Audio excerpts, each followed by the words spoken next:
Bienvenidos al seminario de leucocitos y grupos sanguíneos. Mi nombre es Eugenia Naravekis, soy médico pediatra, ayudante de primera de la Unidad Académica 1. Los glóbulos blancos son las células efectoras de la respuesta inmune. Por eso, antes de adentrarnos a su estudio, veremos algunos conceptos de inmunología.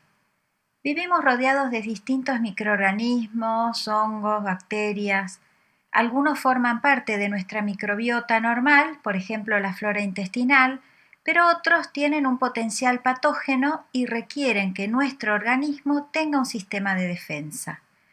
Aquí aparece entonces el concepto de inmunidad como un sistema de defensa frente a los microorganismos o cualquier agente considerado nocivo o extraño. Tengan en cuenta que no siempre el agente extraño proviene del exterior. Nuestro cuerpo genera a diario células tumorales que son reconocidas por el sistema inmune como nocivas y extrañas y son debidamente atacadas. Nuestro sistema de defensa cuenta con dos sistemas que operan en colaboración, la inmunidad innata y la inmunidad adaptativa. Características importantes de la inmunidad innata son su rapidez de acción, es la primera línea de combate ante un germen extraño, su inespecificidad, tiene mecanismos comunes a todos los gérmenes, y va a ser la encargada de detener y eliminar cualquier microorganismo que intente atravesar las barreras naturales. Otra función importante que tiene va a orientar la respuesta de la inmunidad específica acorde al tipo de germen de que se trate. No es la misma respuesta para un virus, por ejemplo, que para una bacteria. ¿Y cómo reconocen las células de la inmunidad innata al agente extraño? A través de los receptores de reconocimiento de patrones. Estos receptores van a reconocer precisamente los patrones asociados a patógenos que portan los microorganismos. En cuanto a la inmunidad adaptativa, características esenciales, la especificidad. Aquí sí la respuesta es individualizada para un tipo particular de germen. Otra característica importante, la memoria. Además de producir células efectoras, se van a producir células de memoria, de modo que ante un eventual segundo contacto con el mismo germen, la respuesta sea más rápida y potente. Este va a ser el principio de acción de las vacunas.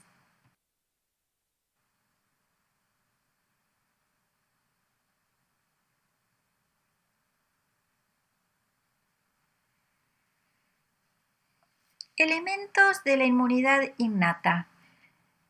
Barreras naturales, piel y epitelios del tracto respiratorio, intestinal, genitourinario, oído externo. Fíjense que son todos los epitelios que contactan con el ambiente, con lo que ya es el afuera. Una primera barrera defensiva que va a actuar a nivel mecánico es la descamación de piel y epitelios. También hay elementos químicos de defensa como la lisosima de la saliva y microbiológicos. Nuestra flora normal compite por nutrientes, por sitios de unión al epitelio y produce además sustancias antimicrobianas que van a dificultar la invasión de los gérmenes patógenos. También la inmunidad innata tiene componentes celulares, neutrófilos, macrófagos, células natural killer, células dendríticas, eosinófilos, mastocitos, células endoteliales, fibroblastos. Fíjense que las células inmunes son mucho más que los glóbulos blancos. Componentes humorales, sistema del complemento, proteínas de fase aguda, interferones, citoquinas. Elementos de la inmunidad adaptativa. La inmunidad adaptativa está formada por los linfocitos B y linfocitos T. Los linfocitos B, que son los encargados de producir anticuerpos, median la inmunidad humoral, mientras que los linfocitos T median la inmunidad celular.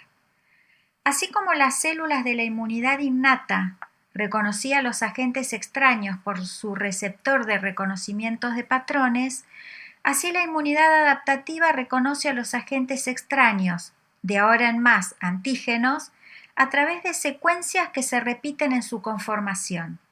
Estas secuencias son los epítopes. De este modo tenemos ahora dos nuevos conceptos. El concepto de antígeno como compuesto químico que puede iniciar una respuesta inmune, una respuesta de producción de anticuerpos. Y el concepto de epítope como grupo molecular repetido en el antígeno al que se van a unir los anticuerpos. Tanto los linfocitos T como los linfocitos B sufren en su ontogenia un preprocesamiento, los T en el timo y los B en la médula ósea, que les confiere cierta especificidad, si bien aún se trata de linfocitos vírgenes, ya que no han tenido contacto directo con un antígeno. Aún así, se van a formar distintos clones o familias de linfocitos y cada una de ellas va a responder a un antígeno determinado, antígeno que le va a ser presentado por una célula presentadora de antígeno como el macrófago o la célula dendrítica. Esta activación de un clon le conferirá especificidad para ese antígeno en particular, proliferando linfocitos efectores que ejecutarán las funciones de defensa y linfocitos de memoria. La secuencia de activación sería entonces activación del linfocito T colaborador. Él va a activar a los linfocitos B para que produzcan anticuerpos, va a activar a los linfocitos T citotóxicos, esto es particularmente útil cuando el patógeno es intracelular, y linfocitos T supresores. No es bueno que la respuesta inmune sea de tal magnitud que termine volviéndose en contra de nuestro propio organismo. Debe ser modulada por estos linfocitos T supresores. Habiendo visto estos conceptos básicos de inmunología, vamos ahora al estudio de los leucocitos. Los glóbulos blancos o leucocitos constituyen un grupo de células con características morfológicas y funcionales distintivas que utilizan la sangre para dirigirse a los tejidos donde van a cumplir la función de defensa. El recuento leucocitario normal es de 4.000 a 10.000 glóbulos blancos por milímetro cúbico. Cuando el valor está por debajo de 4.000 hablamos de leucopenia, cuando está por arriba de 10.000 hablamos de leucocitosis. Fíjense acá en esta diapositiva, tenemos la vista de los glóbulos blancos en un frotis. Podemos ver los granulocitos polimorfonucleares como el basófilo, el eosinófilo, el neutrófilo segmentado, la célula encallado, que no es más que el estadio madurativo anterior del neutrófilo, y los mononucleares, que son los linfocitos y los monocitos. Cuando solicito un hemograma, ¿qué datos respecto a los leucocitos me devuelve el bioquímico? Me va a dar el recuento absoluto de glóbulos blancos, qué cantidad tengo de los distintos subtipos de glóbulos blancos. Fíjense, por ejemplo, células encallado de 100 a 150, siempre teniendo en cuenta los valores normales que dimos en la diapositiva anterior, del recuento absoluto normal entre 4.000 y 10.000. No solo es importante el valor absoluto de cada tipo de glóbulo blanco, sino que también es muy importante la fórmula relativa. La fórmula relativa es la fórmula absoluta expresada en porcentaje. Fíjense que los neutrófilos segmentados suelen ser del 50 al 65%, eosinófilos del 0 al 5, basófilos de 0 a 1, linfocitos de 25 a 45, monocitos del 1 al 8%. ¿Por qué es importante esta fórmula relativa? Porque cuando este parámetro está alterado, es orientativo de qué tipo de infección puede estar cursando el paciente. Si mi paciente tiene un hemograma con 15.000 glóbulos blancos, es decir, tiene leucocitosis y tiene 80% de neutrófilos segmentados, seguramente estará cursando una infección bacteriana. Si tuviese 60% de linfocitos, probablemente esté cursando una infección de origen viral. Algunas excepciones fisiológicas a los valores normales que vimos recién. El recién nacido normal puede llegar a tener entre 13.000 y 31.000 glóbulos blancos por milímetro cúbico, con una neutrofilia importante del primer día de vida. Al séptimo día se va a invertir esta fórmula leucocitaria a expensas de un aumento de los linfocitos y esto se va a mantener, este patrón de linfocitosis se va a mantener hasta el cuarto año de vida. Luego de este cuarto año de vida, los valores serán los mismos que vimos recién referidos al adulto.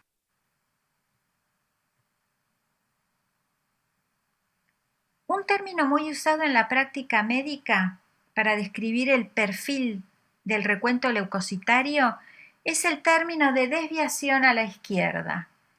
¿Qué es la desviación a la izquierda? Es la aparición en sangre de formas menos segmentadas de los precursores de los neutrófilos, esos neutrófilos en el callado que habíamos visto en el frotis, y está comúnmente asociada a infecciones bacterianas. La desviación a la derecha consiste en la aparición de formas hipersegmentadas de los neutrófilos y en general se asocia a infecciones, pero también a déficit de vitamina B12 y ácido fólico, entre otros. Vamos a ver ahora algunas de las funciones más importantes del neutrófilo, esa célula de la inmunidad innata que está en la primera línea de defensa. El neutrófilo tiene funciones de fagocitosis, tiene actividad proinflamatoria, realiza netosis. Cuando el germen es muy grande para ser fagocitado, el neutrófilo libera una malla de ADN, histonas, proteínas antimicrobianas hacia el espacio extracelular para dejar atrapado al germen. También tienen un rol importante en cuanto a la secreción de citoquinas, ya que de esta manera van a tener su conexión con la inmunidad adaptativa, dando, como yo les había dicho al principio, ese perfil de la respuesta inmune. Para destruir los agentes patógenos fagocitados, el neutrófilo tiene mecanismos dependientes de oxígeno, como el anión superóxido, que dan lugar a lo que se llama el estallido oxidativo, situación que lleva a un alto consumo de oxígeno y energía. También tiene mecanismos independientes del oxígeno, como enzimas degradativas y péptidos. Cuando los patógenos son demasiado grandes para ser fagocitados, vimos que se llevaba a cabo la netosis y también la citotoxicidad celular mediada por anticuerpos, ¿sí? En este caso, el neutrófilo va a descargar el contenido de sus gránulos, no se va a producir fagocitosis. Es un mecanismo que comparte con macrófagos y células natural killer. Otra célula de la inmunidad innata que está en la primera línea de combate es el macrófago.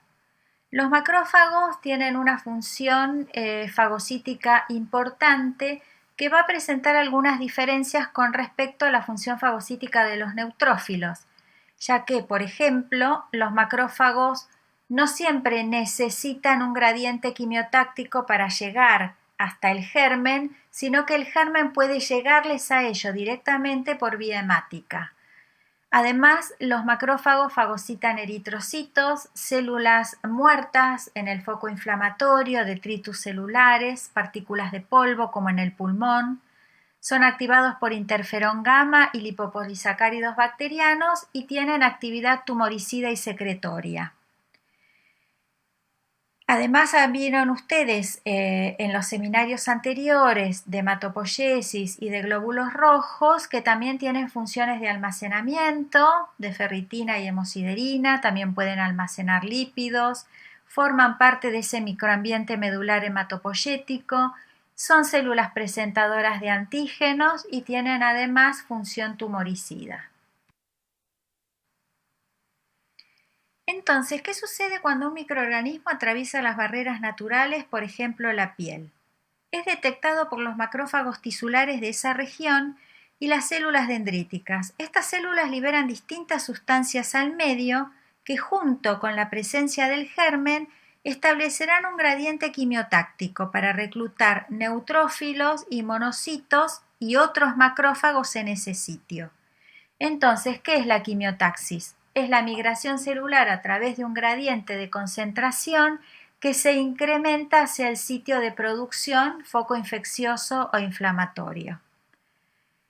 Tenemos factores quimiotácticos que son quimioquinas y no quimioquinas. Dentro de las quimioquinas, que son de bajo peso molecular y tienen 4 residuos de cisteína, vamos a tener, según cómo se dispongan esos residuos de cisteína, alfa-quimioquinas que atraen preferentemente neutrófilos, beta-quimioquinas, monocitos y linfocitos, C-quimioquinas, linfocitos T. Dentro de los agentes quimiotácticos no quimioquinas tenemos endógenos como la fracción 5A del complemento, bradiquinina, y exógenos como los péptidos bacterianos. Ahora, ¿cómo llegan los neutrófilos y los monocitos al campo de batalla? Llegan por vía sanguínea, sufriendo un proceso de extravasación. En los vasos sanguíneos de la vecindad del sitio de la invasión, el endotelio se activa y comienza a expresar mayor cantidad de moléculas de adhesión intercelular. Cuando los neutrófilos pasan por allí, estas moléculas del endotelio interactúan con las integrinas del neutrófilo, produciéndose primero una unión laxa o rolling. Las quimioquinas van a activar las integrinas del neutrófilo, produciéndose posteriormente una unión más firme. Y finalmente, por apédesis, se extravasa el neutrófilo, quien, siguiendo el gradiente quimiotáctico, va a llegar al sitio de la infección.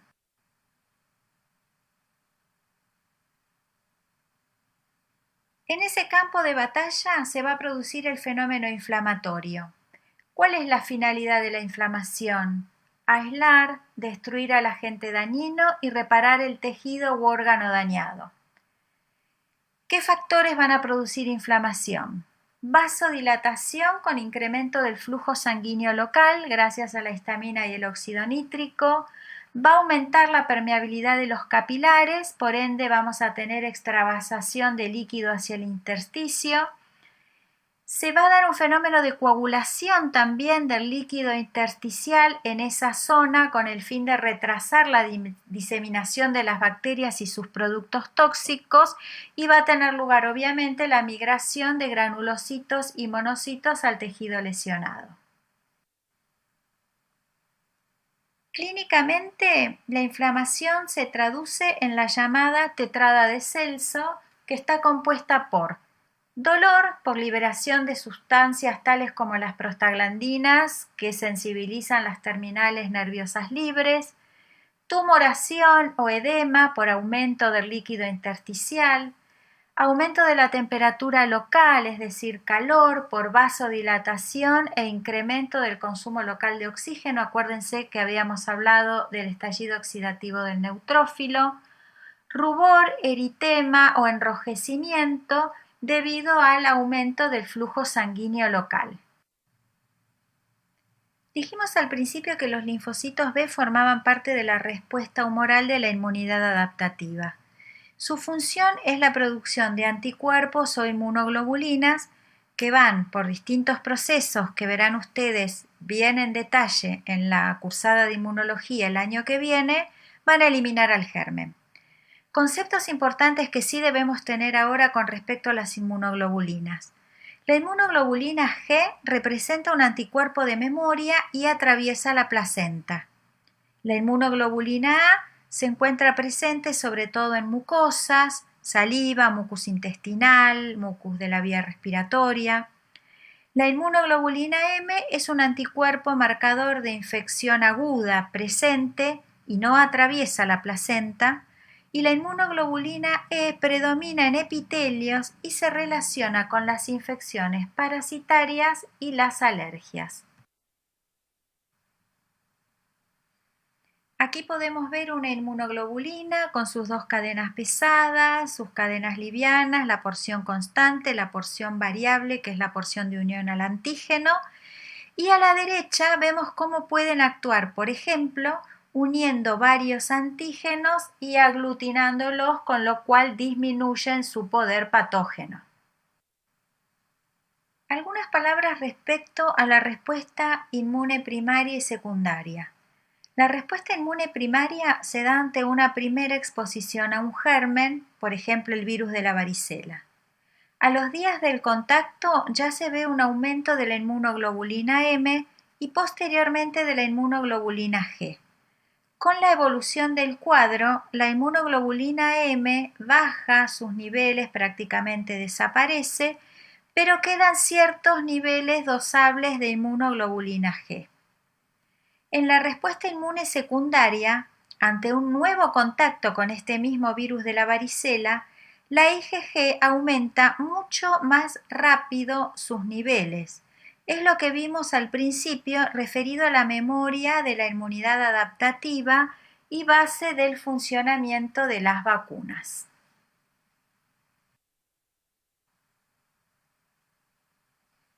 Hablamos de neutrófilos, macrófagos, monocitos, linfocitos.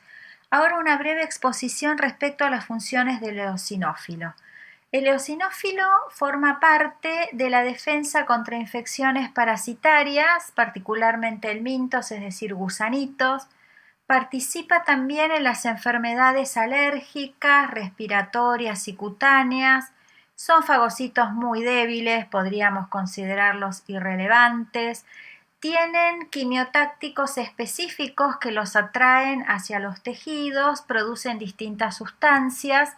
Lo más importante que deben recordar ustedes es que participan en las infecciones parasitarias y en las enfermedades alérgicas. En estos cuadros vamos a encontrar la distribución relativa en la fórmula de glóbulos blancos elevada para los eosinófilos. Los basófilos, que es el otro granulocito que no mencionamos mucho, participa fundamentalmente en las reacciones alérgicas. Ya sabemos qué es un antígeno, qué es un anticuerpo y en líneas generales cómo se desarrolla la respuesta inmune. Podemos entonces ahora hablar de grupos sanguíneos. Los grupos sanguíneos se definen en base a ciertos antígenos, que en este caso vamos a llamar aglutinógenos, presentes en la membrana de los eritrocitos, y su contrapartida, los anticuerpos o aglutininas que están en el suero sanguíneo. Los dos sistemas de clasificación más usados para los grupos sanguíneos son el sistema ABO y el sistema RH. La presencia de sustancia H y la adición o no de ciertos azúcares a la misma nos va a dar los distintos antígenos de la membrana eritrocitaria. Ya que hay 3 genes y 2 alelos, las combinaciones genéticas para obtener cada grupo sanguíneo pueden verlas acá en el recuadro rojo de la derecha. Conocer la presencia de antígenos en la membrana del glóbulo rojo y su contrapartida, los anticuerpos en suero, es indispensable para la medicina transfusional. Es necesario que ante la eventualidad de una transfusión de sangre, dador y receptor sean compatibles. Por ejemplo, si yo soy grupo A, voy a tener anticuerpos anti-B. Por ende, no puedo recibir glóbulos rojos transfundidos del tipo B porque van a ser atacados y destruidos por mis anticuerpos anti-B.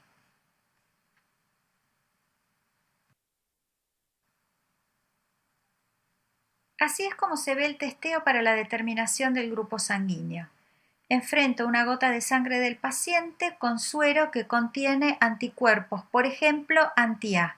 Si el paciente es grupo A o AB, tendrá antígeno A en sus eritrocitos, entonces se va a producir la unión antígeno-anticuerpo anti-A y eso va a provocar la aglutinación de los glóbulos rojos, como pueden ver en la primera línea de acá de la diapositiva. Algo similar a lo que vimos en el sistema ABO ocurre con el factor RH. Si el glóbulo rojo posee el antígeno RH, entonces la sangre es RH positivo. Si no lo posee, es RH negativo. Entonces, con la combinación del sistema ABO y RH, obtenemos los grupos sanguíneos tal cual los conocemos. A positivo negativo, B positivo negativo, etc.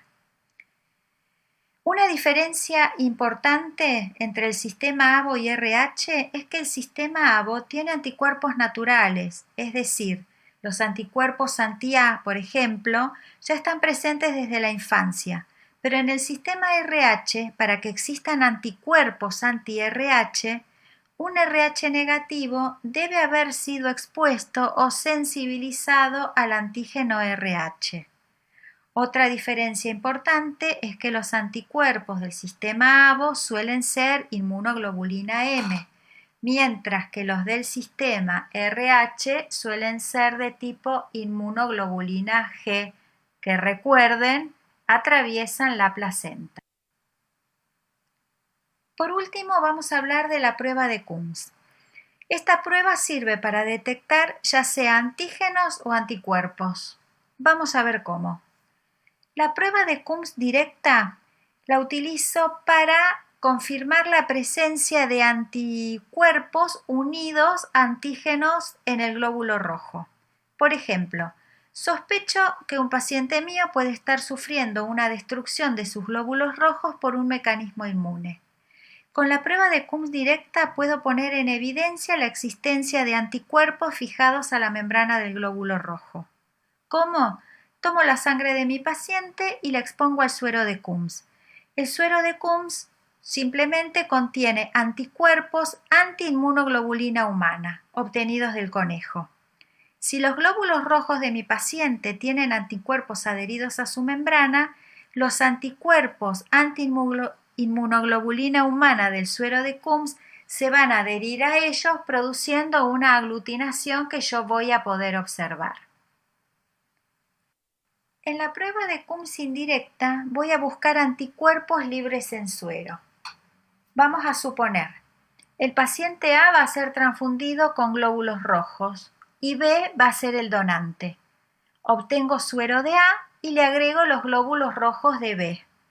Si A tiene anticuerpos para los glóbulos rojos de B, estos anticuerpos se van a unir y yo nuevamente voy a poder evidenciar esta unión agregando el suero de Coombs que va a aglutinar estos anticuerpos. Esto ha sido todo por el momento para este seminario. Espero que les haya resultado útil, que hayan podido comprender todo adecuadamente.